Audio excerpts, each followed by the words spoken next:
dear students, how are you? I hope you all are very good. Today I am going to teach chapter 9 of class 5th. The name of this chapter is Natural Calamities. Natural calamities क्या होते हैं? जो ये earthquake होते हैं, fluids होते हैं, drought होते हैं, ये सब नेचुरल कैलेमिटीज़ होते हैं। तो ये देखिए किस तरीके से ये होते हैं, इसके बारे में पढ़ते हैं। So let us start the chapter. The earth is usually a peaceful place, but sometimes natural calamities can upset life.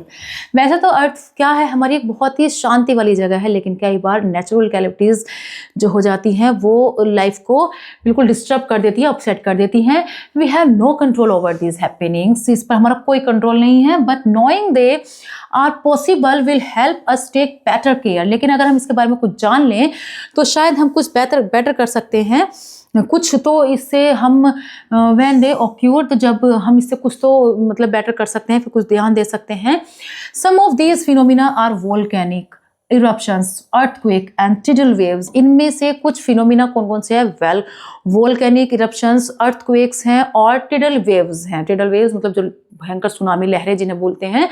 These happen due to movements within the earth. Earth के मूवमेंट करने की वजह से ये सब होते हैं। The pictures below will give you an idea. देखिए इस पिक्चर्स की हेल्प से हम एक आइडिया लगा सकते हैं। This is the volcano, this is volcano, this is the earthquake, some natural calamities हैं ये सब, और दिस इज द सुनामी।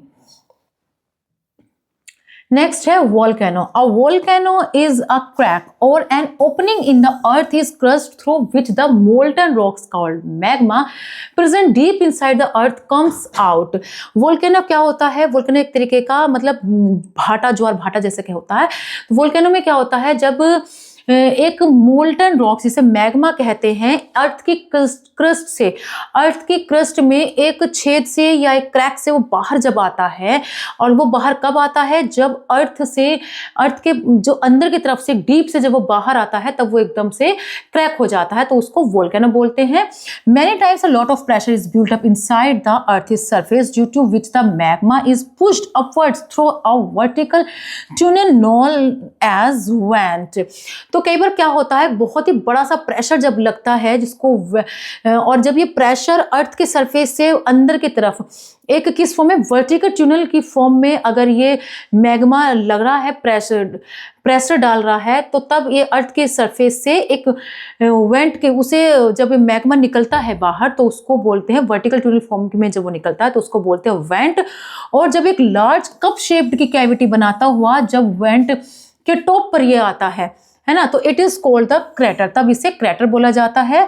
जिसकी वजह से मैग्मा क्या हो जाता है, बहुत ही ज्यादा जब ये इसकी वजह से मैग्मा बर्स्ट होता है, और जब ये बर्स्ट होता है तब ये बहुत ही ज़्यादा हॉट गैसेस निकालता है, डस्ट निकालता है, बहुत ही ज़्यादा एशेज ये निकालता है magma that flows out of a volcano. Volcano के ऊपर मैग्मा जब बाहर आता है वोल्केनो की फॉर्म में, तब ये लावा कहा जाता है। और जब तक ये लावा ठंडा होता है रॉक्स में, ठंडा होकर ये रॉक्स के फॉर्म में, लावा जो है रॉक्स की फॉर्म में ये बन जाता है। और जो लावा होता है ये सोलिडिफाइड मतलब ठंडा होने से पहले मतलब जमता है जब ये, तो या तो ये जब तक ये जमता है वो तब तक ये बहुत सारी चीज़ों को डिस्ट्रॉय कर देता है। मतलब इतनी दूर दूर तक गिरता है ये लावा कि जो भी इसके आगे चीज़ें आती है सबको ये डिस्ट्रॉय कर देता है, और जो भी इसके पथ में आता है उस सब चीज़ों को। The Ashes and the hot gases called air pollution.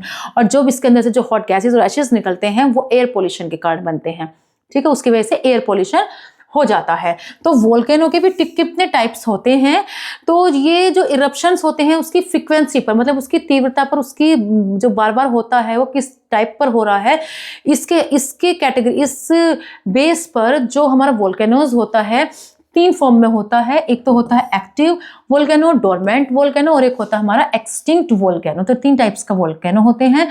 First है हमारा एक्टिव वोल्केनोज। एक्टिव वोल्केनोज वो वोल्केनोज होते हैं जो कि रेगुलरली इरप्ट होते रहते हैं, मतलब फूटते रहते हैं, ठीक है, रेगुलरली रिपेंट होते रहते हैं, चाहे वो फिलहाल रिपेंट हुए हों, इरप्ट हुए हों, या फिर फ्यूचर में इरप्ट होंगे, ठीक है, या तो वो हो रहे हों और अभी हुए हों या फिर फ्यूचर में होंगे, वो वोल्केनो एक्टिव वोल्केनो उन्हें एक्टिव वोल्केनो बोला जाता है। Presently there are about 500 active volcanoes in the world. 500 active volcano world में अभी फिलहाल हैं, और उनमें से जो सबसे बड़ा है वो पैसिफिक ओशियंस में मिलता है, और इसीलिए इसको पैसिफिक रिंग ऑफ फायर कहा जाता है। माउंट वेस्यूवियस और माउंट फ्यूजी दो फेमस एक्टिव वोल्केनोज हैं।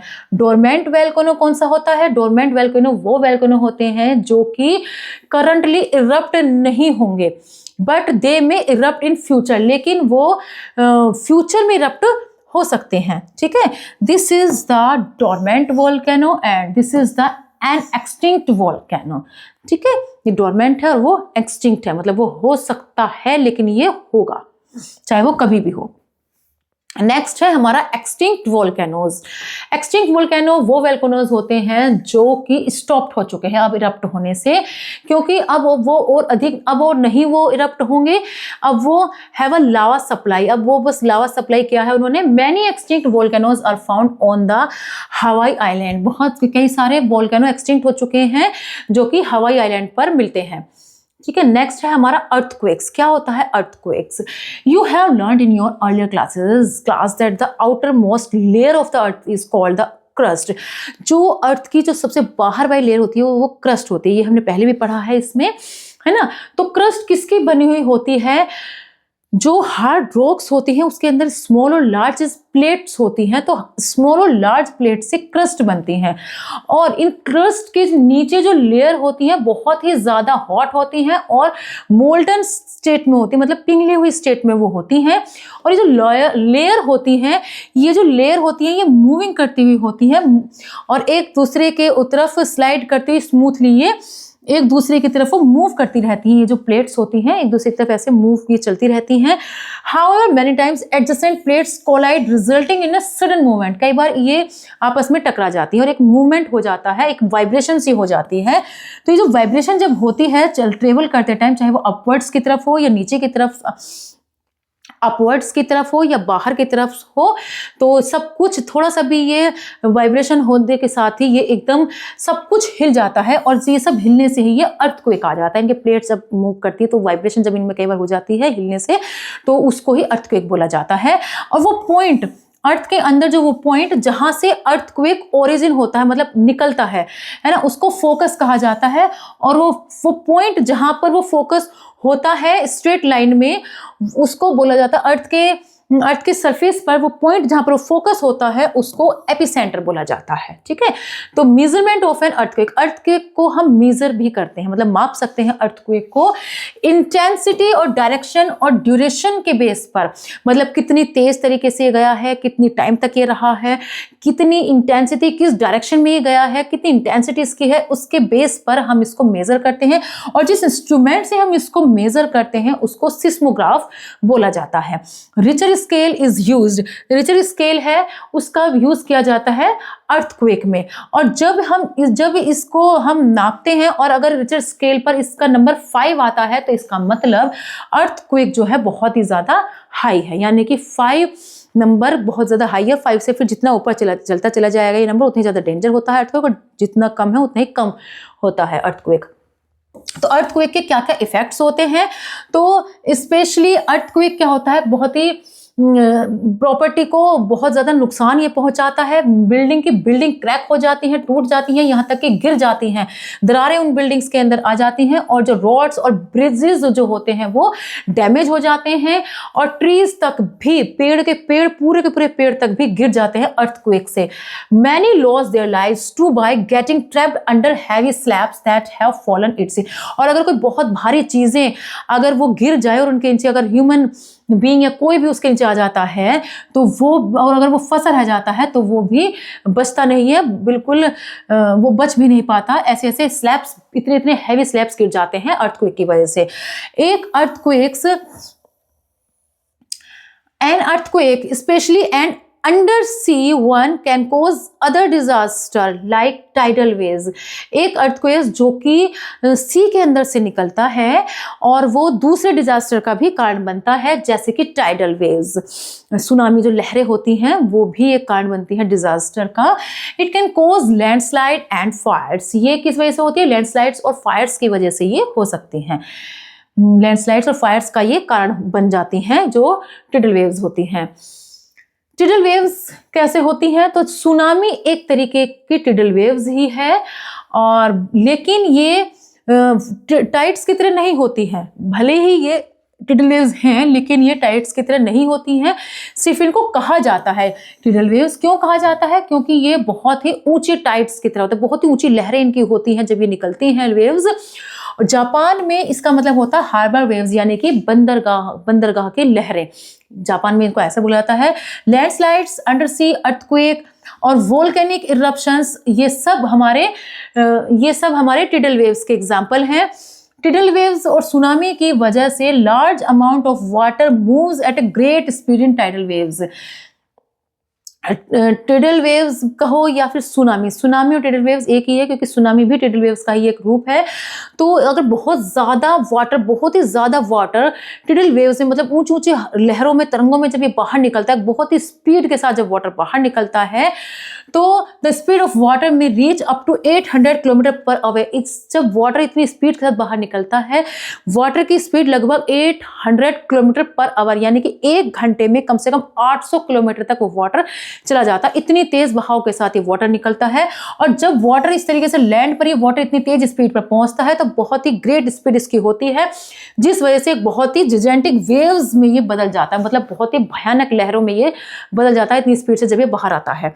तो ये वेव्स क्या करती हैं? डिस्ट्रक्शन करती हैं, लाइफ और प्रॉपर्टी को भी डिस्ट्रक्शन करती हैं, मतलब कि खत्म कर देती हैं। 2004 में, इन 2004 में एक किसी तरीके की सुनामी आई थी, जिसमें जो कि इंडियन ओशियंस में एक अर्थक्वेक की वजह से ये सुनामी आई थी। लगभग 2 लाख पीपल मारे गए थे इस सुनामी की वजह से। लगभग 2 लाख आदमी मारे गए थे। कहाँ पर मारे गए थे? इंडिया, श्रीलंका और इंडोनेशिया में 2 लाख आदमी, 2 लाख पीपल इस अर्थक्वेक की वजह से, यानी कि सुनामी की वजह से मर गए थे। Eight many places tsunami warning centre have been established to timely inform the people living in coastal areas about the forthcoming tsunami। देखिए यहाँ पर सुनामी 2004 में किस तरीके से यहाँ पर ये सुनामी आई है। 2004 का ये दृश्य है, ये सीन है। कई जगहों पर अब सुनामी वार्निंग सेंटर भी बन चुके हैं, जो कि लोगों को अवेयर कर देते हैं कि यहाँ पर कोई दिक्कत आने वाली, मतलब सुनामी के बारे में वो अवेयर कर देते हैं। ऐसे सेंटर भी अब बन चुके हैं, जिससे कि लोग अवेयर हो जाते हैं और बहुत सारी जिंदगियां बचाई जा सकती हैं और बच रही हैं अब। नेक्स्ट है हमारा ड्रॉट्स। क्या होता है ड्रॉट्स? तो ड्रॉट्स में देखिए, a droughts is caused by prolonged periods of dry weather due to hot dry winds, very high temperature and evaporation of moisture from the ground. Drought क्या होता है? जब बहुत लंबे समय तक पानी नहीं होता है, सूखी हवाएं चलती हैं, बहुत गर्म और सूखी हवाएं चलेंगी और टेम्परेचर बहुत ज़्यादा होता है, और ज़मीन में से बिल्कुल जो वाटर होता है ग्राउंड का वो बिल्कुल इवेपोरेट हो जाता है, यानी कि पानी सारा उड़ जाता है, तब इसको ड्रॉथ कहा जाता है। जब मतलब ये सब चीज़ें बहुत लंबे टाइम तक चलती है तब वहाँ ड्रॉथ आ जाता है, सूखा आ जाता है। ड्रॉथ मोस्टली कहाँ पर मिलते हैं? ये ऐसे एरिया में मिलते हैं जहाँ पर डिजर्ट जोन होते हैं, मतलब रेगिस्तान जैसे एरिया होते हैं, वहां पर ये ड्रॉट्स ज्यादा होते हैं। ये पानी की शॉर्टेज की वजह से और क्रॉप फेल, ऐसे एरिया में जहां पर पानी की शॉर्टेज होती है वहां पर क्रॉप जो होती है, फसल जो होती है वो भी फेल हो जाती है, क्योंकि फसल हो ही नहीं पाती बिना पानी के। और इसीलिए जो एनिमल्स हैं, और एनिमल्स बहुत लंबे, मतलब बहुत सारे एनिमल्स मर तक जाते हैं। जो हमारी इनकम होती है वो भी लॉस में हो जाती है, जो प्रॉपर्टी होते हैं और वो सब हमारे खत्म हो जाते हैं, लॉस में हो जाते हैं। यहाँ तक कि भूख, एक्सट्रीम हंगर, भूखमरी आ जाती है एक किस्म से वहाँ पर। इतना भयंकर जो है ड्रॉथ होता है। ठीक है, तो people living in drought affected areas depend on neighboring places and international agencies for help in the form of food, water and medicines. जब वो लोग जो सूखे की चपेट में, ड्रॉथ की चपेट में आ जाते हैं तो वो वहाँ पर बहुत बुरी हालत हो जाती है। तो जो पड़ोसी राज्य, नेबरिंग स्टेट होते हैं, पड़ोसी राज्य होते हैं, या फिर इंटरनेशनल से मतलब दुनिया से जहाँ भी लोग होते हैं, वो सब मेडिसिन्स, वाटर और फूड के फॉर्म में हमारी हेल्प करने के लिए, उन लोगों की हेल्प करने के लिए आते हैं, उनकी हेल्प करते हैं। तो इतना डेंजर होता है ड्रॉथ भी। तो ये कुछ नेचुरल डिज़ास्टर्स थे जो कि नेचुरल थे, क्योंकि नेचुरल इसलिए क्योंकि ये नेचुरल तरीके से होते हैं। इसमें अर्थ की वजह से ये होते हैं, जब अर्थ में कुछ मूवमेंट वगैरह कुछ भी किसी भी तरीके का होता है। तो इस तरीके से हमने पढ़ा क्या होते हैं सुनामी, tidal वेव्स और अर्थक्वेक और ड्रॉथ, इन सब के बारे में हमने पढ़ा। I hope you have learn to this chapter very well. We will meet in next class. Good bye, thank you.